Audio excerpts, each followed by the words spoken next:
Okay, so as a final question, Brian, kasi of course last year we saw a lot of customers go into these third liner stocks, particularly to participate in the third telco speculative play, no?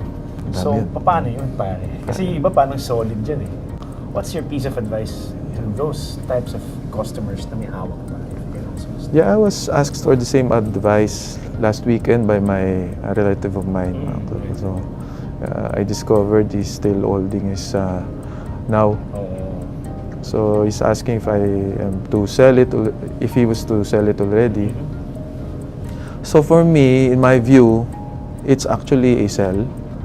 Holding a losing position is actually a psychological issue, meaning you don't want to sell it because first, you don't want to be proven wrong. Yes. Second, ayaw mong assume yung loss, di ba? Nangihinayang ka. Oo. Baka ang mangyari, pagbenta mo, umakyat. Di ba? Yan yung mga kaya ayaw nyo magbenta. But the only way to be able to get out of it is to scale out of it. So, scale a portion by portion selling. Okay. If you really want to sell the position, yes, mahirap ibenta ng buo eh. Okay. You won't be able to do it. So, if you're really bent on selling it, portion by portion, I suggest if you really want. For me, that speculative phase, that portion that wherein prices are moving so fast, it's finished. So if you're going to hold it, deciding to hold it, just take note of the time frame, and also the return that you're expecting. So for example, if may balita ka sa now, sinasabi sa'yo na double siya in 5 years, for example. So from now, magdo-double siya, they'll tell you. So just try to compute it. So a double in 5 years means, using the rule of 72, is a 14% CAGR a year. So with that kind of number, you have to ask yourself, is this something I won't be able to achieve in other stocks? Right. If not, hawakan mo, di ba? Assuming totoo yun. Assuming totoo yun, di ba? Okay. Right. But otherwise, it's better to just try to scale out, bawasan mo ng konti. That's why from the very beginning, you have to be disciplined on the size that you're putting in for long terms. Yes. Which I suggest up to a maximum of 7-8% lang.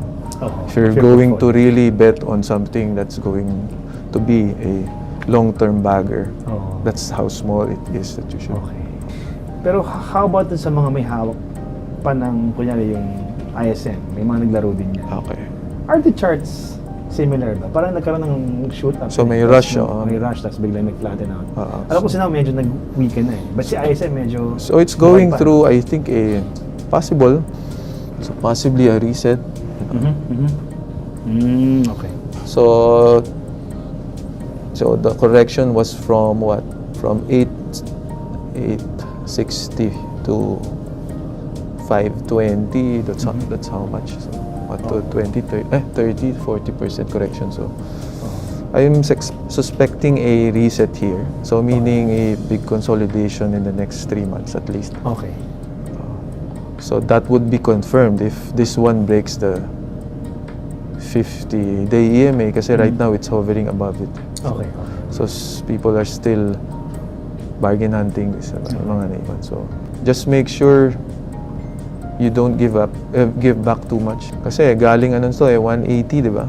Then to 8 pesos, so that's how much. 6-7 times. I mean, that's how often that would be. Pero correct me if I'm wrong, Brian. So yung speculative phase nito, hindi ba tapos na rin yan? Remains to be seen. Remains to be seen kasi it hasn't broken its 50-day. Okay. Okay. So the story is still there. May naririnig pa tayo. Okay.